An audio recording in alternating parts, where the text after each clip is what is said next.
What's up guys, my name is Moo. I am a college student who loves reading and I'm here to share that love with all of you. Now, I believe this is coming out in August, but I am filming it in June. So happy Pride everybody.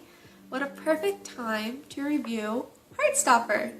Heartstopper is just the book that scratches the itch. The book that I need.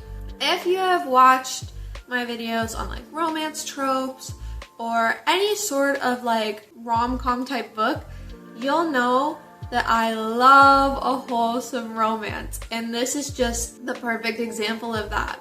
I don't really care what it is as long as it's wholesome and it has a lot of healthy communication, but this book really stands out. And obviously a lot of people thought so because we now have a Netflix series on it, which I absolutely adore. There was one point last month where I was sitting in a coffee shop by myself watching Heartstopper because I was bored and waiting for my mom to pick me up and I had nothing else to do.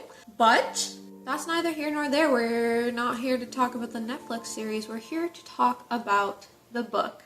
Though I am a huge Kit Connor fan, redhead representation in the best way. Let's get into it. It might be a little bit of a short video, but it'll be super worth it because this story is so cute. Boy meets boy. Boys become friends. Boys fall in love. Shy and soft-hearted Charlie Spring sits next to rugby player Nick Nelson in class one morning. A warm and intimate friendship follows, and that soon develops into something more for Charlie, who doesn't think he has a chance. But Nick is struggling with feelings of his own. And as the two grow closer and take on the ups and downs of high school, they come to understand the surprising and delightful ways in which love works. Very accurate! So I started by reading the webtoon. Like, I am not like a super early fan. I'm pretty sure that the first graphic novel was out when I started reading the webtoon. But I also don't think that the Netflix show was announced yet. So it's somewhere in between there that I was introduced to Heartstopper, but it's super cute. It's just the most wholesome thing ever, and they're able to talk about serious topics but make it healthy. And even when they're not doing healthy behaviors, they're talking about it in a constructive way that is helpful to a lot of people. And don't get me wrong, this book was written by a woman about a queer male couple. So I think that some people can argue that it's really only women who write stories about two men, whose stories about two gay male characters get put into publishing, because you also have to think about red, white, and royal blue. But I honestly want this to be a pretty silly little video. I want it to be nice and wholesome. I just want to talk about Heartstopper. So I wanted to say up front, like, I'm very aware of all of those talking points, and I am more than willing to have a little discussion in the comments, but we're just going to talk about the plot and about how wholesome this story is. We'll talk about the first graphic novel because I haven't finished the other ones. Of course, I know how the plot goes, but I've only read the first one, and we are just going to have a fun little time. So let's get into the book. So as the summary says, this book is about Nick and Charlie. They are a year apart in high school, but they meet in what I believe is the British equivalent of homeroom. If you are British and know better than me, please check that, or please correct me down below. But I only have my own experience to go off on, so that's just how we're gonna do it. In the story, they sat next to each other in homeroom. They become quick friends. Nick is just like a golden retriever puppy dog type guy, and Charlie is shyer. He's very anxious. He is quieter, but once Nick starts talking to him, he starts talking back, and they become fast friends. So Nick is like star of the rugby team. Like, he's this pretty masculine dude. Like, I feel like when people say masculine, it's just like, I'm toxic. But that's like not what it is, obviously. It's just like he's very conventionally masculine and he likes sports and he's kind of built. And yeah, that's just like kind of all you need for everyone to go, yeah, that guy, super straight. Not super straight, I don't mean that. I mean like heterosexual. But they become friends and Charlie like develops this massive crush on him because he's this whole puppy dog guy, and like, who wouldn't love a puppy dog, man? Love a golden retriever boy, definitely my type. Mom, if you don't know what that is, like, pretty self-explanatory, ask me later. But Charlie starts to fall for Nick, and all of his friends are like, oh, this is a bad idea, like he's obviously really straight. But things just keep happening, and it turns out Nick may not be as straight as even he thought he was. He starts hanging out a lot more with Charlie, and he realizes that Charlie is one of his best friends, and then they just keep getting closer and they hang out all the time, and they see the first snow, which is like in like Korea and stuff and other, I think, East Asian cultures, seeing the first snow with someone means you guys are gonna be like in love forever. Like that's just a kind of little superstition type thing, like a cute little thing. But they see the first snow together, they're at each other's houses all the time playing Mario Kart, like all of this kind of stuff, and it's super cute. But Charlie's friend Tao is like, dude, he's straight, like you have absolutely no chance. And Tao is a character who's very blunt and very strict in a way, but only because he cares so much about Charlie. He gets very angry and very like protector mode when he doesn't need to be, but that's just because he saw Charlie getting bullied in the past for being gay, and he just wants to make sure that that doesn't happen, especially now since he's hanging with a rugby lad, and he's actually now been recruited for rugby because he's a very fast runner. So he's hanging around a lot of very masculine high schoolers, but not in the good Nick way, more in the toxic masculinity way.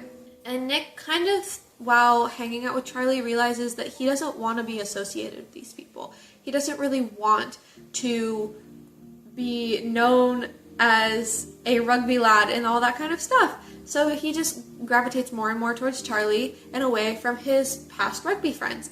And through all of that, he starts realizing that maybe what he feels for Charlie is more than just a friend. And he just kind of goes into shock because he's like 16, I think, when this starts, 15 or 16. They're young. Charlie starts out this book as 14, which is like, oh my gosh, they're so baby.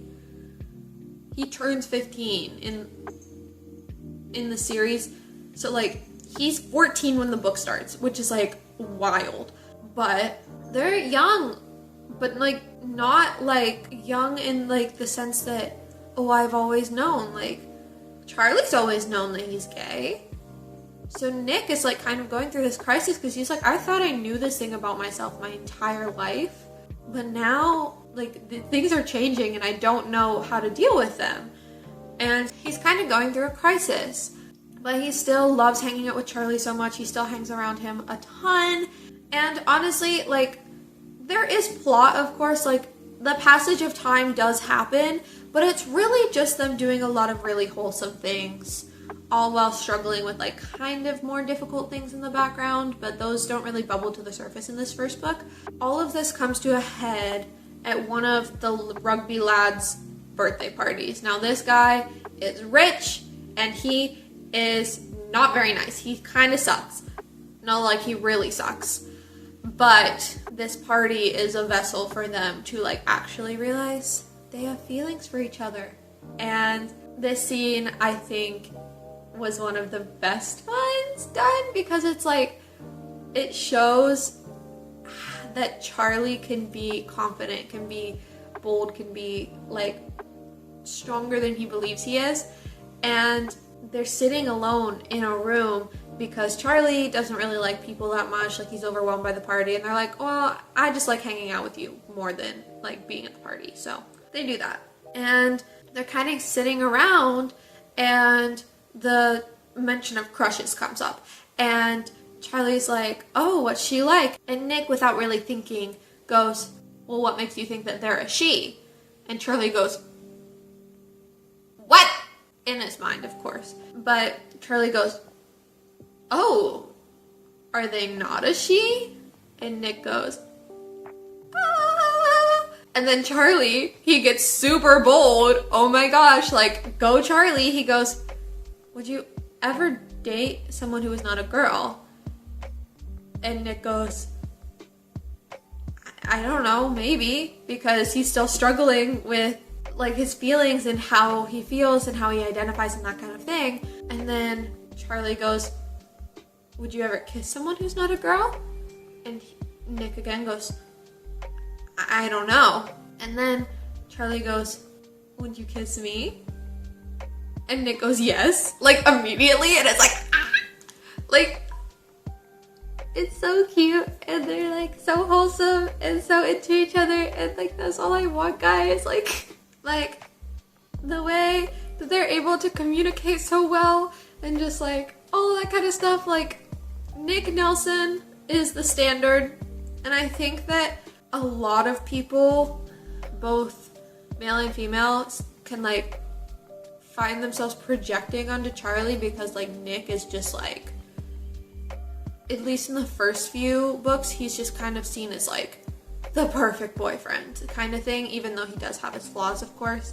But like, can you blame people? Like, he's just, as a concept, I mean, like, he's 16. I was that age, I think, when I started reading these, but like, I still, like, that's weird. It's just like Nick Nelson is a concept, and also I'm the same age as Kit Connor, so I feel better about that. But still, Nick Nelson is a concept, like the type of man Nick Nelson is. So this graphic novel ends with them kissing at the party, and they're both like, oh my gosh, I can't believe that just happened. And it just kind of lands on a cliffhanger, which, good marketing, made me very mad because I was in the woods with no service when I read this book. And I was like, man, I wish that I had more content to consume, which is like, I've seen Heartstopper, I've read the webtoon, like all of that kind of stuff, but I haven't read the graphic novels yet. So I was like, man, I wish there was more. Obviously, I'm not gonna do the best job completely covering everything in the book. I am excited to discuss it, and that's why I filmed this video. But I think if this at all was interesting to you, that you should pick it up because it's just so cute and so wholesome. I have not seen a I've not seen a heterosexual romance that was this wholesome, that was adapted for like TV and stuff in like ever. It's been so long, because if the problem with wholesome romances to like mainstream media is it's like nothing happens in it because people are just like so wholesome and such good communicators. But like, Heartstopper shows that you can bring external conflict into a romance book and it's still interesting. Like, obviously a big draw of Heartstopper is the understanding and nuance that it brings up around sexuality and that kind of thing, and like that's an external problem that they have to go through, which is just like figuring things out, and like the concept of like coming out, whatever that means for people, and you know, feeling like you have to hide who you are and not really knowing what label to assign yourself with, and your feelings changing over time. Like, there's just a lot of things in this book that is an external conflict regarding sexuality, but I just love more than anything, as someone who does not deal with those things, I am a straight. Like, it is a very compelling story, and I do really like the nuance. I definitely want to very vehemently fight alongside queer people to make sure that they have all the rights that they need and that kind of thing. But that part is more meaningful to other people than it is for me because people relate to it. My thing mostly is just that, like, it's proof that wholesome romance can exist with external conflict as the main, like, conflict. And you can just have two characters who like each other and who can communicate well and, like, still make a really interesting show. So I don't care about the sexual orientation of characters as long as it's like a wholesome romance. So if you have any recommendations, put them below because I am always looking for more. But Heartstopper is a very wholesome romance that made it very mainstream in the last couple years, and I'm very happy about it. So I recommend this book to honestly anyone who just loves wholesome romance. I think that anyone can take something out of it if wholesome romance is for you. I think that graphic novel lovers would love this book. It is super easily consumed. I finished it in like 2 hours or something like that, and it was while I was distracted, so super easily consumable. I recommend this to queer people who just like want a feel-good story. Like, this isn't going to move mountains. I think that it can do good in this world, but I think overall it's just a very good read, and I like to hope that it makes people who are queer feel like their feelings are valid and there is a space for them and that kind of thing. So I recommend it to those people. But yeah, this video will be a little bit shorter than the other videos I've done recently. I think the long walk, I can't remember if it was super long or not. That'd be kind of funny, oxymoron. But I'm going to leave it here. If you liked this video, please like it, comment down below anything you want, give me some wholesome romance book recs, whatever, that kind of thing. And then subscribe, please, that'd be super fun. But I will leave it here without further ado. This has been Moo. I hope you have a wonderful day, and I will see you in the next video. Bye bye!